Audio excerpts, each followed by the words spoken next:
हाँ, तो कल हमने कुछ जानकारी एकत्रित की थी इसके बारे में अक्रिस्टलीय और क्रिस्टलीय ठोस के बारे में, जिसमें कि हमने क्रिस्टलीय ठोस और अक्रिस्टलीय ठोसों के बारे में जाना था। आज हम इसी चैप्टर से जुड़े हुए कुछ परिभाषाओं को जानेंगे। जैसे पहली परिभाषा है समाकृतिकता। समाकृतिकता क्या है? मान लीजिए कि एक ऐसे दो अलग अलग क्रिस्टल्स हैं हमारे पास, जिनकी रासायनिक प्रकृति और उनकी जो आकृति है वो लगभग लगभग सेम होगी, है ना। काफ़ी कुछ आकार में सिमिलरिटी होगी और उनकी प्रॉपर्टीज़ में भी, जो केमिकल प्रॉपर्टीज़ होती हैं उनमें भी सिमिलरिटी होगी। तो हम उनके उस गुण को बोलेंगे समाकृतिकता बोलेंगे। उसमें खास है, मतलब आकृति की समान होना बहुत अनिवार्य है। प्रॉपर्टीज उतनी ज़्यादा समान नहीं भी होंगी तब भी चलेगा, लेकिन आकृति का समान होना बहुत ज़्यादा अनिवार्य है। तभी हम कहेंगे कि इन दोनों के अंदर समाकृतिकता का गुण है। इसको हम आइसोमॉर्फिज्म भी बोलते हैं। इसका उदाहरण है Ag2S व Cu2S। तो आप इसको याद कर लीजिए। अपर रूपता है हमारा अगला टॉपिक।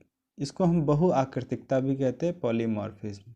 यानी कि ऐसा होता है, कुछ तत्व ऐसे होते हैं जो कि एक से अधिक रूपों में रहते हैं, अलग अलग रूपों में रहते हैं, लेकिन होता वो सब एक ही तत्व है। लेकिन अब वो ऐसा क्यों हुआ? क्योंकि वो अलग अलग टेम्परेचर एंड प्रेशर के कारण से उनके रूप परिवर्तन हो गया, तो वो अलग अलग दिखाई पड़ते हैं। एक बार इसकी परिभाषा देख लेते हैं। क्रिस्टलीकरण के समय भिन्न ताप व दाब की परिस्थितियों में समान रासायनिक प्रकृति के कुछ पदार्थ भिन्न भिन्न क्रिस्टलीय संरचना प्राप्त कर लेते हैं। इस गुण को अपर रूपता कहते हैं तथा निर्मित अलग अलग रूपों को अपर रूप कहते हैं। पॉलीमॉर्फ्स जो हैं, अलग अलग रूप होंगे, उनको कहेंगे। उदाहरण है इसका लाल एवं पीला फास्फोरस है। और हीरा व ग्रेफाइट, हीरा व ग्रेफाइट दोनों कार्बन के ही बने होते हैं, तो प्योर कार्बन है दोनों। तो वो भी जो हैं इसके अपर रूप हुए एक एक दूसरे के, हीरा और ग्रेफाइट। लाल फास्फोरस पीला फास्फोरस भी जो है अपर रूप हैं। अब हम चलते हैं क्रिस्टल जालक और एकक कोशिका। एक क्रिस्टल जालक क्या चीज़ होती है?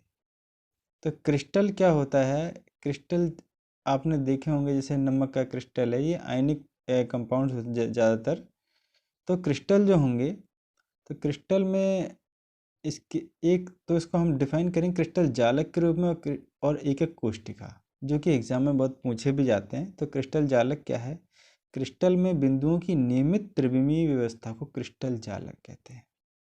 यानी कि जैसे कि एक यहाँ पर क्रिस्टल का स्ट्रक्चर बना करके दिखा रखा है, तो इसमें आप देख रहे हैं कि इसमें जो बिंदु होते हैं, हर कॉर्नर पर एक बिंदु होता है, तो उसकी एक व्यवस्था है क्रिस्टल के अंदर। इस व्यवस्था को पूरे जालक बोलते हैं, उसको क्रिस्टल जालक के नाम से जाना जाता है। अब एकक कोशिका के बारे में, ये क्या है? दिक् स्थान में उस लघुतम किंतु पूर्ण इकाई जो त्रिविम में बार बार पुनरावृत्त होकर दिए गए पदार्थ के क्रिस्टल का निर्माण करता है को एकक कोशिका कहते हैं। इसका मतलब है कि जैसे ये एक सिंगल सेल यहाँ पर बना करके दिखाई गई है, इस सिंगल सेल में मतलब ये इससे छोटी सेल अब इसके अंदर मौजूद नहीं हो सकती, तो यही सेल जो है बार बार रिपीट होगी। तो ये जो मेन सेल है, जो सबसे छोटी लघुत्तम इकाई है, जो कि बार बार पुनरावृत्त होती है, इसी लघुत्तम इकाई को हम बोलते हैं एकक कोशिका के नाम से इसको हम जानते हैं। अब हम बात करते हैं एकक कोशिकाओं के प्रकार। ये कितने प्रकार के होते हैं एकक कोशिकाएं? तो जो एकक कोशिकाएं हैं उसमें सबसे पहली जो है सरल या आद्य एकक कोशिका होती है। इसके कोनों पर 8 बिंदु होते हैं। दूसरी है फलक केंद्रित कोशिका, जिसमें कोनों पर 8 बिंदु के अतिरिक्त हर एक फलक के बीच में एक बिंदु होता है। और तीसरा जो है अंतः केंद्रित एकक कोशिका है हमारे पास। अंतः केंद्रित एकक कोशिका है, इसको बॉडी सेंटर्ड यूनिट सेल भी बोलते हैं। तो इसके 8 कोनों पर एक एक बिंदु मौजूद है, एक एक। तो उस लेकिन उसके अलावा एक सेंटर में एक बिंदु, एक परमाणु मौजूद है। तो सरल या आद्य एकक कोशिका में हमने देखा कि कोनों पर एक एक बिंदु मौजूद है। फलक केंद्रित में 8 कोनों पर एक एक बिंदु मौजूद है, लेकिन साथ में हर एक फलक पर एक एक बिंदु भी मौजूद है। अंतः केंद्रित एकक कोशिका में एक सेंटर पॉइंट में एक बिंदु मौजूद है, लेकिन कोनों पर भी एक एक बिंदु मौजूद है। बिंदु से मतलब यहाँ पर एक एक परमाणु से है, जो कि उसका निर्माण करता है। एक होता है अंत्य केंद्रित, एंड सेंटर्ड यूनिट सेल। इसमें क्या होगा कि 8 कोनों पर 8 बिंदु तो मौजूद होंगे ही, साथ में जो आमने सामने के 2 फलक होंगे उनमें क्या होगा, एक एक बिंदु मौजूद होगा। तो अब एक एक कोष्ठिका में बिंदुओं की संख्या की गणना हम किस प्रकार से करते हैं, ठीक है, इसको भी हम एक बार देख लेते हैं। तो जो कोने पर एक एक बिंदु होता है उसका केवल 1/8 भाग ही उस क्रिस्टल के अंदर सम्मिलित होता है। तो यहाँ पर दिया गया पहला पॉइंट, एकक कोष्ठिका के कोने पर उपस्थित बिंदु का योगदान 1/8, एकक कोष्ठिका के फलक पर उपस्थित बिंदु का योगदान जो होता है 1/2 होता है। जो फलक वाला, फलक सेंटर जो भी हमने आपको दिखाया था उसमें हर एक फलक में एक था, उसका केवल आधा भाग ही शामिल होता है। एकक कोष्ठिका के किनारों पर उपस्थित बिंदु का योगदान 1/4, जो और कॉर्नर पर होते हैं इसकी आवश्यकता आपको पड़ेगी नहीं वैसे जनरली, लेकिन फिर भी जो है बता देते हैं। अगर किनारों पर उपस्थित एक कोई कोनों पर है ना, किनारों पर है तो वो जो है 1/4 भागेगा। एकक कोष्ठिका के काय अंतः में उपस्थित बिंदु का योगदान जो होगा वो 1 होगा। जैसे आपने BCC सेल में अभी देखा था कि एक पॉइंट था बीच में से, तो वो पूरा का पूरा 1 काउंट किया जाएगा। तो हम सरल या आद्य एकक कोष्ठिका में कुल बिंदुओं की संख्या कितनी है उसको हम देखेंगे। अब हमें मालूम है कि कोने पर स्थित एक बिंदु द्वारा योगदान 1/8 होता है। तो 8 कोनों पर स्थित, इसमें क्या करेंगे हम 1/8 में 8 से गुणा कर देंगे तो आंसर आ जाएगा 1। तो इसका मतलब सरल या आद्य एकक कोष्ठिका में कुल बिंदुओं की संख्या जो होगी वो 1 होगी।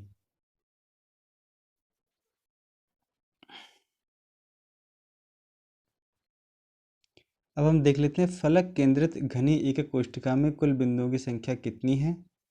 तो उसको भी हम देख लेते हैं, इसको FCC बोला जाता है।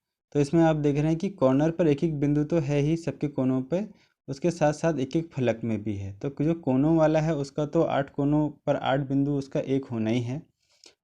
सबसे पहले हम देख लेते हैं पहली लाइन क्या लिखी, कोने पर स्थित एक बिंदु द्वारा योगदान 1/8। तो 8 कोनों पर स्थित 8 बिंदुओं का योगदान हो जाएगा 1/8 गुणा 8 बराबर 1।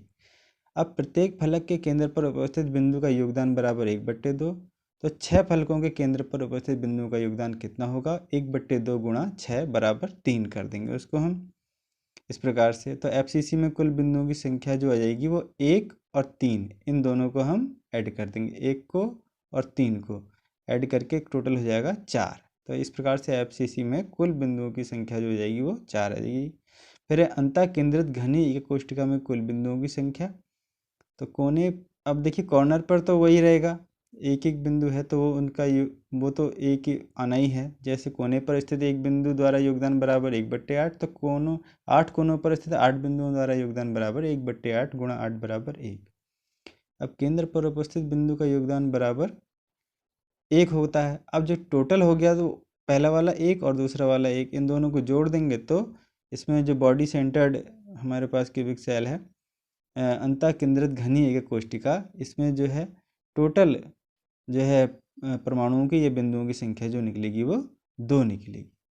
तो इस प्रकार से आप जो है कर सकते हैं।